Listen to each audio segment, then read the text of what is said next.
Wakil Ketua Umum Partai Gelora Fahri Hamzah saudara mengkritik Wapres ke-10 dan 12 Yusuf Kala yang mendukung Anies Baswedan Muhaimin Iskandar. Dalam akun media sosialnya X atau Twitter, saudara Fahri Hamzah menilai JK sebagai mantan pemimpin bangsa seharusnya mengambil posisi sebagai pendamai di Pilpres 2024. Fahri juga mengkritik sikap Wapres Yusuf Kala yang ikut turun gunung kampanye untuk Anies dan Muhaimin.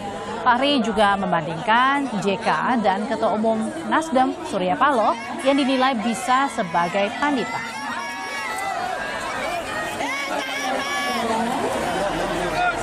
Dalam Twitternya atau dalam X saudara, media sosial Fahri menulis, "Saya tidak setuju Pak JK diseret masuk pertarungan. Saya nggak tega nembak balikan beliau. Kita perlu sisa-sisa mantan pemimpin bangsa duduk menjadi pandita, pendamai dalam demokrasi ini. Pak SP atau Surya Paloh saja yang Ketua Umum Nasdem bisa, sebagai senior Golkar sebaiknya Pak JK minta maaf kepada Erlangga." Di sisi lain, Sekjen PDI Perjuangan Hasto Kristianto mengkritik sikap Presiden Jokowi yang dinilai membela Prabowo pasca debat ketiga Capres. Hasto menilai sebagai Presiden, Jokowi seharusnya menjadi payung bagi semua pihak. Ia mengatakan Presiden tak boleh berpihak kepada salah satu kandidat meski anaknya menjadi cawapres. Jokowi harus menjadi payung bagi seluruh rakyat Indonesia. Presiden Jokowi tidak boleh memihak meskipun anaknya maju sebagai calon wakil presiden. Karena itulah terhadap beberapa penilaian para tokoh pro demokrasi bahwa Pak Jokowi sepertinya telah berpihak, bahkan di dalam debat kemarin sepertinya juga memberikan pembelaan terhadap Pak Prabowo, itu seharusnya tidak dilakukan. Usai debat ketiga calon presiden digelar, calon presiden nomor urut 2 melontarkan bantahan dan sindiran saat menghadiri pertemuan di sejumlah daerah. Prabowo sempat mengklarifikasi pernyataan Anies Baswedan soal luas lahan yang ia kelola.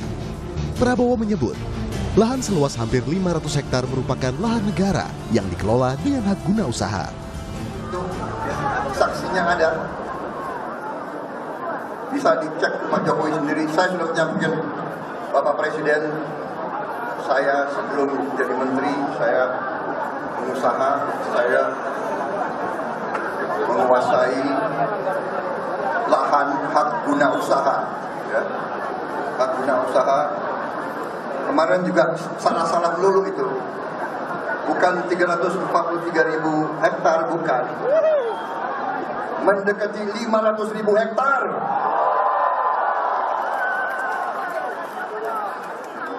Dia mau ejek, mau menghasut, dia mau bikin rakyat benci sama saya.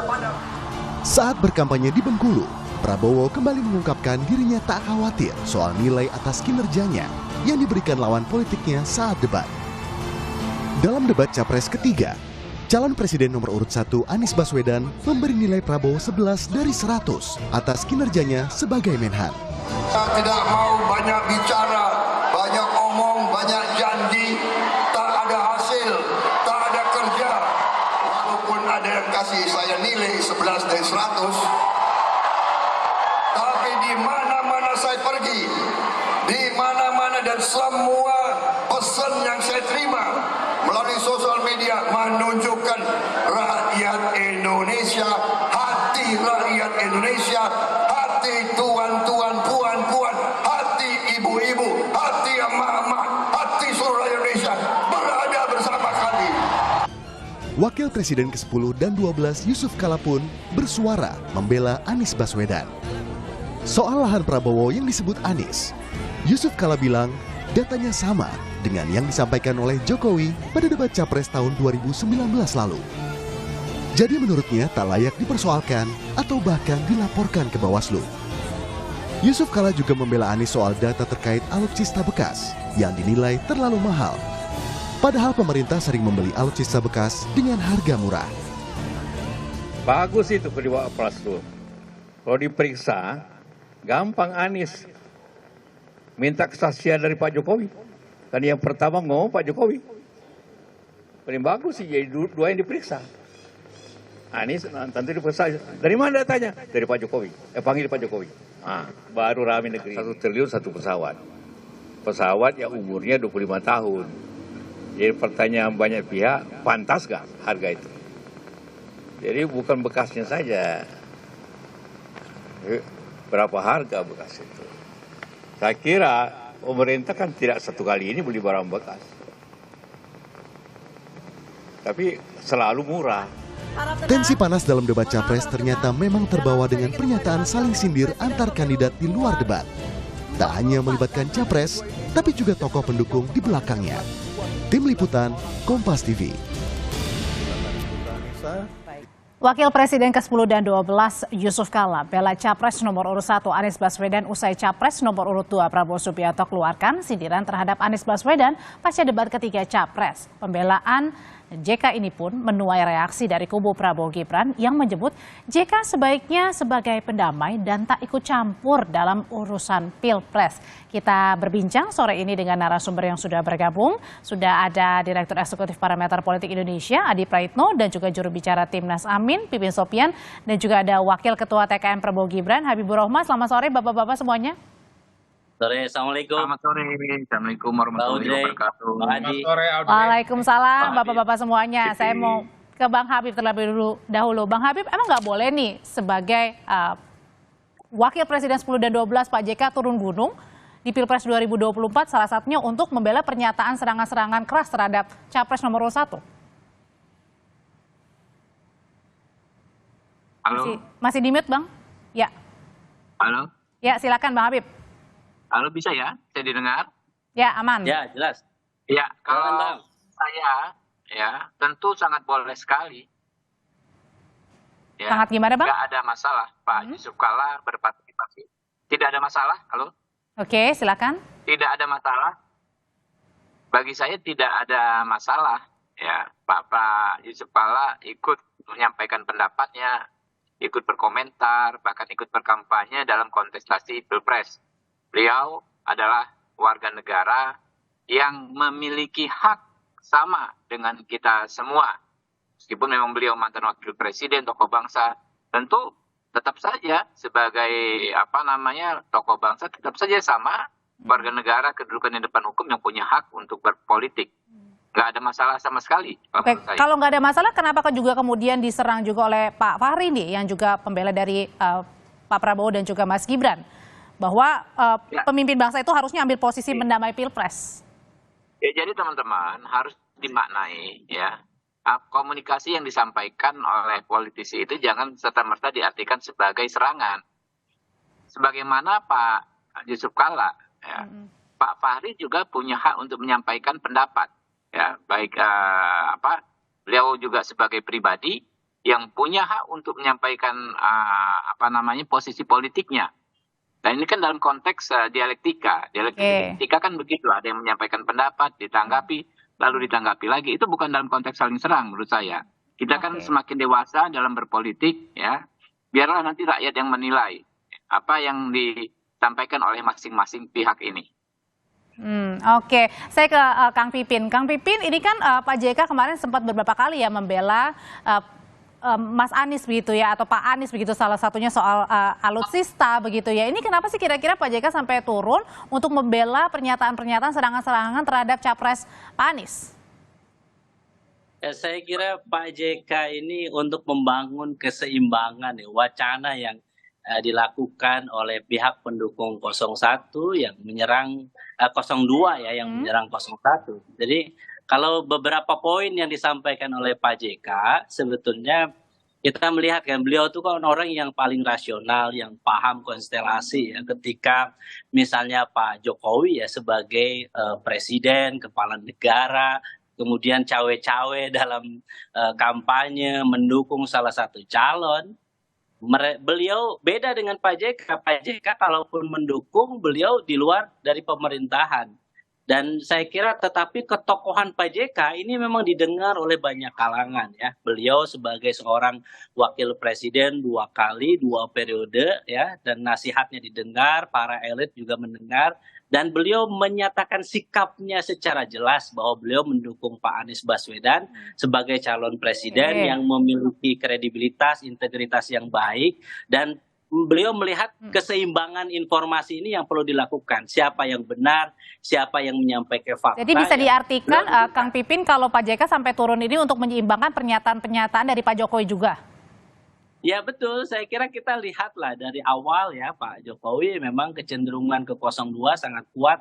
Siapa yang diserang, siapa yang menyerang. Dan kemudian di akhir juga yang disampaikan oleh Pak JK terakhir ya, bahwa masa misalnya terkait data ada yang menyelaporkan ke pihak berwajib atau kepada Bawaslu, ya, rasionalitasnya Pak JK ini luar biasa ya. Saya lihat ketika ada orang yang mau melaporkan tentang data HGU-nya Pak Prabowo, kemudian Pak JK, ya silakan dipanggil saja Pak Jokowi dan juga Pak Anies sekalian gitu. Jadi saya kira ini menunjukkan bahwa meskipun kita negara demokrasi ya, kemudian ada yang berkuasa, tetapi sebaiknya memang tidak menggunakan cara-cara di mana kekuasaan itu dipegang oleh pihak tertentu dan kemudian seenaknya melakukan proses hukum. Jadi saya kira Pak JK memposisikan di situ. Dan kita sangat bersyukur sebetulnya sosok seorang Pak Yusuf Kalla yang memang setiap pemilu dia punya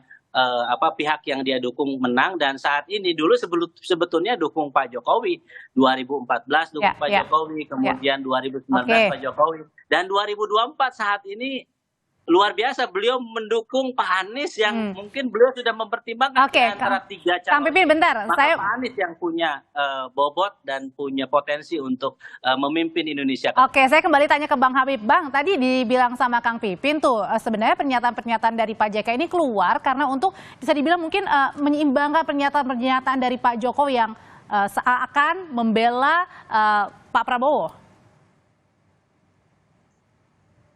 Masih di mute, Bang. Ya, teman-teman, ya, dalam menyampaikan pendapat kan kita harus berdasarkan pada regulasi, ya, atau standar lah, setidaknya. Soal presiden, ya, berpihak atau tidak berpihak kan sudah jelas. Aturannya di dalam undang-undang pemilu bukan diksi netral, bukan, tapi tidak melakukan membuat kebijakan yang menguntungkan atau merugikan pasangan calon. Itu dia. Kalau standarnya ya soal presiden incumbent ini kita bisa mengacu kepada praktek misalnya di Amerika Serikat. Ya. Ketika pemilu 2008 waktu itu Obama melawan McCain. Nah, presiden incumbent George W. Bush terang-terangan mendukung lawannya Obama, McCain. Kemudian 2016 ketika Hillary melawan Donald Trump. Kalau dikaitkan dengan di Indonesia Pilpres 2024, Bang. Bentar. Obama menjadi pendukung dan juru kampanye Hillary. Apa yang dilakukan Pak Jokowi jauh dari itu. Beliau tidak menjadi juru kampanye, tidak menyatakan keberpihakan, hanya menyampaikan pendapatnya terkait peristiwa yang terjadi. Sehingga jauh sekali kalau dikatakan bahwa apa yang disampaikan Pak Jokowi itu tidak berdasarkan hukum atau melanggar standar hukum, standar praktek politik di internasional juga nggak ada gitu loh. Jadi nggak ada yang masalah ya. Dan apa yang disampaikan Pak Jokowi nggak ada masalah. Nggak ada masalah ya Bang. Dan apa yang disampaikan oleh Pak Yusuf Kalla juga nggak ada masalah gitu. Apa masalahnya, kita juga bingung. Kenapa seolah-olah sesuatu banget Pak Jokowi bilang seperti itu gitu. Tapi ini Kang Pipin mau saja kok. Gitu. By regulasi kalau kita mengikuti standar juga yang berlaku di mana-mana di seluruh dunia, nggak ada yang salah juga. Yang paling penting itu adalah rumusan 306, pasal 306 di Undang-Undang Pemilu, tidak membuat kebijakan dalam kapasitasnya sebagai presiden yang menguntungkan atau merugikan salah satu Bang Habib. Pasangan calon. Itu yang menurut saya batasannya, standarnya. Nggak ada yang masalah, harusnya nggak ada yang diperdebatkan. Tapi sebelum ke Kang Pipin udah nggak sabar nih pengen ngomong, saya mau ke Mas Adi dulu deh, yang tengah-tengah dulu. Mas Adi. Mbak Adres. Silakan dulu Kang Pipin deh. Udah nggak sabar pengen ngomong. Bang Habibur Rahman ini harus melihat secara fair ya. Tadi saya setuju sih Bang Habibur Rahman. Pak Jokowi ini lebih dari Obama mendukung McCain ya. Tapi yang dilakukan oleh Pak Jokowi saat ini adalah bagi-bagi bansos, tapi di situ tidak jauh dari baliho atau stand Oke. bannernya Prabowo Gibran. Oke, Jadi Kang Pipin bentar. ini saya kira lebih dari itu yang dilakukan itu, bukan hanya ikut mengkampanyekan, Kang- tetapi tadi membawa fasilitas Ya, negara Pak dengan Pipin, Pak bagi-bagi Pipin. bansos. Namanya Dengan baliho di itu di situ mana aja baliho ada. bannernya. Baliho Pak Pipin aja Dan ada di saya kira mana-mana. ini kalau kita Orang bisa nggak boleh lewat melihat ada secara balihonya. Inilah terstruktur, sistematis dan karena masif, bicara tanpa maka data, sesungguhnya asal di situ bicara ada gitu loh. cara-cara yang Anda kan nggak dilakukan. ngerti peraturan, Saya nggak belum ngerti selesai, regulasi Bang Habib. gitu loh. Saya Nggak ngomong ngerti Baik, standar politik, Bapak-bapak gitu loh. sebentar. Nggak Saya mau punya tenangin etika. dulu Bang Habib dan juga Kang Pipin nih. Gitu loh. Mas, Tidak melihat Nggak secara punya Bentar. apa yang Oke, dilakukan. oke bentar Bang Habib, Kang Pipin sebentar. Oke. Mas Adi. Gimana Mbak Audrey? Nah, tapi kalau misalnya sekali dilihat dari Mas Adi sendiri, Pak JK sampai turun gunung, ini apa ya untuk menyeimbangkan, untuk merespon juga Pak Jokowi yang seakan-akan ini mendukung 02? Ya bagi saya Pak JK itu bukan cuma turun gunung, tapi persisnya pasang badan untuk Anies ya. Karena kita tahu memang sejak awal Pak JK ini kan sering disebut sebagai mentornya Anies Baswedan.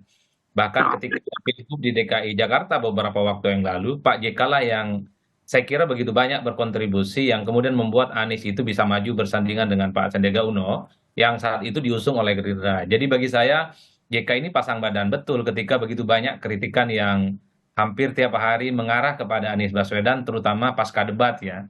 Kritik Anies yang soal kepemilikan lahannya Pak Prabowo itu kan ada feedback dan serangan balik yang cukup luar biasa yang menghantam Anies.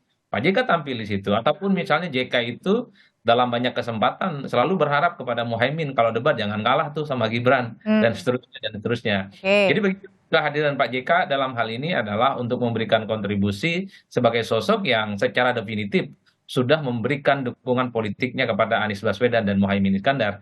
Jadi ke depan kalau ada hal-hal yang sifatnya serangan, kritik keras, agresif kepada kubu Amin, tentu Pak JK akan tampil kepada publik sebagai bentuk pasang badan, sebagai bentuk backingan politik, supaya bahwa satu pesan politiknya Pak Anies ini dan Muhaimin Iskandar ya ada juga elit-elit yang mendukung di negara ini, terutama dari Pak JK yang 2 kali sebagai mantan wakil presiden dan notabene-nya saat ini adalah fungsionaris Partai Golkar. Jadi posisinya di situ saja sebenarnya. Oke, jadi ingin pertegas aja Mas Adi kalau misalnya bukan turun gunung ya, tapi pasang badan untuk menyeimbangkan juga pernyataan-pernyataan dari Pak Jokowi yang sebelumnya juga sudah dikatakan oleh Pak Jokowi usai debat ketiga Capres kemarin. Tapi jangan dijawab dulu Mas Adi dan juga Bapak-bapak, tetaplah bersama kami di Kompas Petang.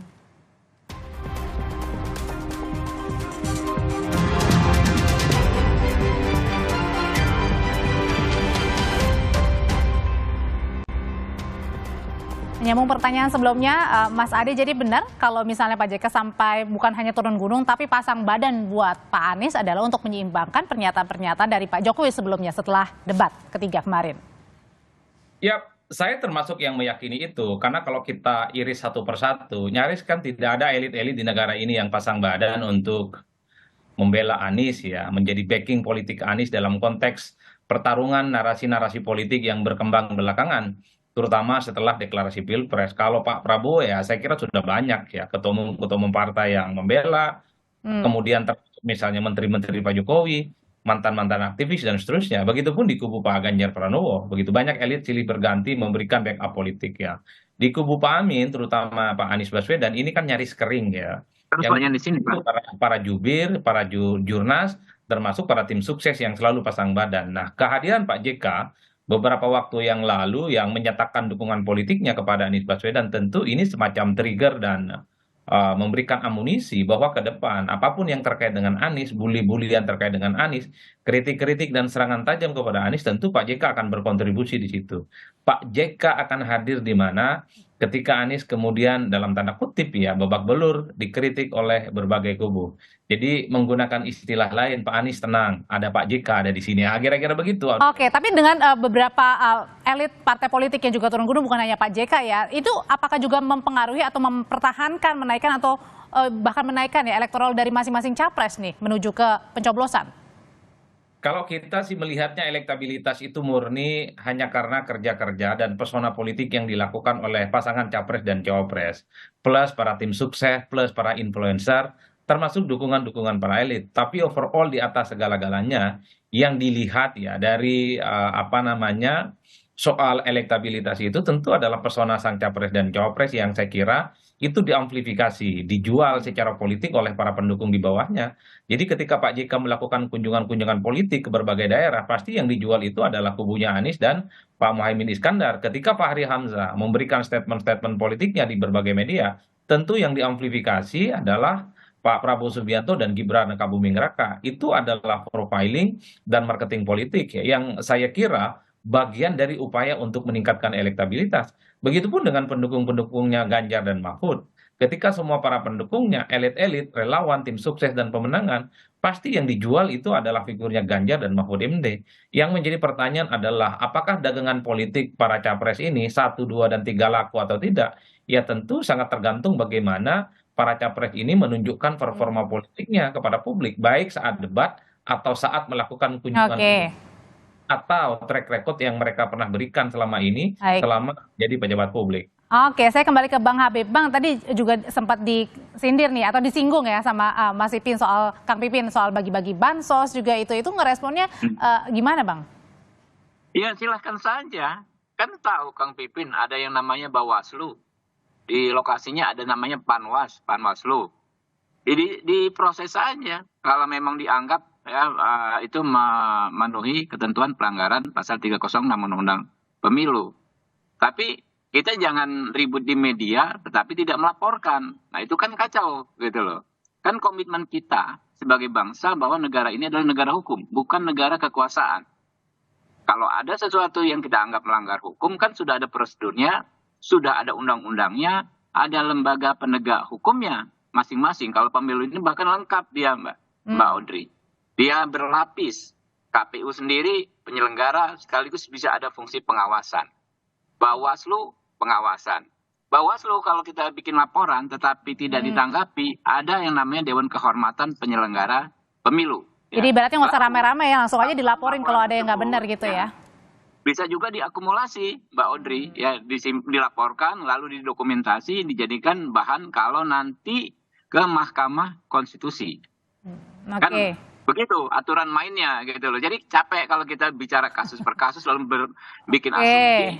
Lalu kita menjadi penuntut, menjadi hakim sendiri atas peristiwa-peristiwa tersebut. Nah, itu yang namanya menabrak nilai-nilai negara hukum. Kang, katanya jangan jadi main hakim sendiri, laporin aja kalau misalnya ada ada buktinya begitu. Iya, ya. Kalau Bang Habib ngomong ini negara hukum bukan negara kekuasaan, saya kira pemirsa juga sudah tahu fenomena di MK itu. Dan Bang Habib kan yang paling keras untuk menolak bahwa itu bukan negara kekuasaan. Jadi pada dasarnya saya kira kalau misalnya Pak Jokowi bersifat independen, netral, tidak mendukung salah satu calon, itu sebenarnya yang dikehendaki oleh publik. Sebetulnya tidak ikut cawe-cawe, itu sebenarnya yang dikehendaki. Dan saya kira kalau kita melihat posisi saat ini, memang ya posisi Pak JK sudah tepat sebetulnya. Jadi beliau menyampaikan dukungannya kepada Pak Anies, kemudian beliau pasang badan menyampaikan sikapnya bahwa yang disampaikan oleh Pak Anies benar, karena yang disampaikan oleh Pak Anies itu fakta kok. Jadi bukan misalnya hanya omon-omon yang tidak rasional, beliau orang yang cerdas. Saya kira kami sebagai pendukung Pak Anies dan kemudian Pak JK dan saya kira banyak silent majority yang sebetulnya diwakili oleh Pak JK bahwa Pak Anies ini yang harus didukung. Dan saat ini fenomena rakyat Indonesia memang memberikan dukungan kepada Pak Anies sangat luar biasa. Karena apa? Pak Anies orangnya cerdas, tidak pernah menyampaikan berita hoax, beliau menyampaikan data-data fakta yang sebenarnya, beliau menyampaikan selalu prinsip keadilan dalam setiap kebijakan yang beliau sampaikan, dan beliau ingin membawa misi perubahan. Jadi rakyat tuh melihat memang Pak Anies ini orang yang ideal untuk memimpin negara ke depan. Jadi kalau tadi saya katakan bahwa apakah benar misalnya Pak Jokowi misalnya tidak cawe-cawe, semua orang juga sudah tahu. Saya misalnya saat ini di Karawang ketemu dengan kepala desa, saya akan ikut cawe-cawe mendukung Pak Anies. Kenapa? Toh Pak Jokowi juga mendukung Pak Prabowo begitu. Jadi saya kira tatanan negara ini akan berubah, akan berbeda kalau misalnya presidennya memang juga independen. Netral, tidak berpihak kepada salah satu calon. Saya kira pada posisi itu. Baik, pernyataan soal saya mau ke Kang Pipin dan juga Bang Habib. Sebenarnya seberapa penting sih kemudian pasang badan dari tokoh-tokoh elit ini untuk bisa menaikkan elektabilitas jelang pencoblosan, Kang Pipin? Ya, saya kira setiap orang tadi kebebasan berbicara pendapat dilindungi, dan bagi kita dukungan Pak JK ini sangat luar biasa. Jadi kalau misalnya Pak Anies didukung oleh para konglomerat kaya, tetapi Pak Anies didukung oleh Pak JK, oleh tokoh yang bersih, tokoh yang didengar oleh masyarakat Indonesia dan para elit, tentu ini sangat baik untuk ke depan. Dan alhamdulillahnya pasca debat yang pertama, yang kedua, dan yang ketiga terakhir, memang tren positif elektoralnya, elektabilitas Anies dan Muhaimin ini meningkat, dan ini adalah respon publik terhadap kapasitas, integritas, dan kredibilitas Pak Anies dan Gus Muhaimin pasca kemarin di debat yang pertama, kedua, dan yang ketiga. Kami syukuri ini dan kami ucapkan terima kasih dan apresiasi terhadap rakyat Indonesia. Kalau dari TKN, Bang Habib, seberapa besar juga kemudian elit-elit bisa menaikkan ya elektabilitas jelang pencoblosan nih untuk mengcounter pernyataan-pernyataan dalam debat yang mungkin tidak bisa semuanya di-counter ya oleh capres Anda? Iya, bagus ya. Kami turut senang kalau Pak JK turun gunung lagi, lalu berkomentar terkait debat. Seperti komentar Pak JK kemarin yang mengklarifikasi tuduhan tidak tepat yang secara tersirat atau tersurat disampaikan Pak Anies soal lahan. Pak JK mengatakan konteksnya ya pengelolaan lahan milik negara oleh perusahaan di mana Pak Prabowo memiliki sahamnya itu adalah dalam konteks patriotisme, justru agar lahan tersebut tidak dikuasai oleh asing. Dan Pak Prabowo mampu menyelesaikannya, perusahaan di mana Pak Prabowo memiliki saham mampu menyelesaikannya secara hukum ya, secara sah, secara legal. Nah, itu yang menurut saya Pak JK memang dalam beberapa titik ya kan menyampaikan pendapat yang seolah-olah hanya menguntungkan Pak Anies. Enggak begitu. Beliau memang negarawan kok. Beliau bicara apa adanya.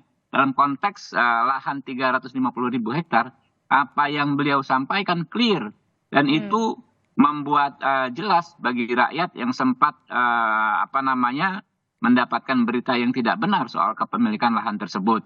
Nah, lalu soal tokoh-tokoh, ya namanya pemilu ini Mbak Audrey, one man, one vote, ya apalagi tokoh yang mempunyai banyak pengikut, ya yang mempunyai banyak relasi, tentu akan kami galang sebanyak mungkin agar mendukung kami, gitu. Oke, kalau gitu terakhir deh ke Mas Adi. Mas Adi, backing-membacking ini bisa dibilang begitu ya. Ini masih diperlukankah jelang pencoblosan, apalagi masih ada debat keempat, kelima begitu? Ya saya kira perlu ya Mbak Audrey, karena JK ini kan bukan soal bagaimana membackingi Anies dari serangan-serangan politik yang saya kira belakangan ini mulai agresif datang. Ya, tapi kan Pak JK ini adalah sebagai representasi dari sosok yang dinilai punya penetrasi dan juga kekuatan politik. Itu adalah sesuatu hal yang tidak bisa dibantah, dan bahkan pada saat bersamaan per hari ini pun Pak JK itu juga menjadi bagian dari Partai Golkar ya. Jadi variabel-variabel ini yang seringkali memang kenapa kehadiran Pak JK dalam konteks pemilu di 2024 itu menjadi perbincangan yang cukup menarik. Pak JK satu sisi adalah orang yang dinilai siap pasang badan dengan Pak Anies, satu sisi tentu ingin mengakumulasi kekuatan dan jejaring politiknya, dan yang paling penting Pak JK ini akan memastikan bahwa Pak Anies ke depan dengan Muhaimin Iskandar tidak akan sendirian, tapi ada elit di negara ini, mantan wakil presiden 2 periode yang akan siap membersamai dalam kondisi apapun. Dalam politik ini adalah hal lumrah dan hal biasa. Tak banyak misalnya elit-elit yang siap pasang badan seperti Pak JK. Lebih banyak mereka itu kalaupun tahu memberikan dukungan politiknya silent dan tidak show off kepada publik, tapi Pak JK tidak. Pak JK ini kan adalah sosok politisi yang memang selalu hitam putih dalam menentukan dengan politiknya. Mas Adi Praitno terima kasih, Bang Habib terima kasih, Kang Pipin juga terima kasih, sehat selalu semuanya. Sehat semua. Assalamualaikum.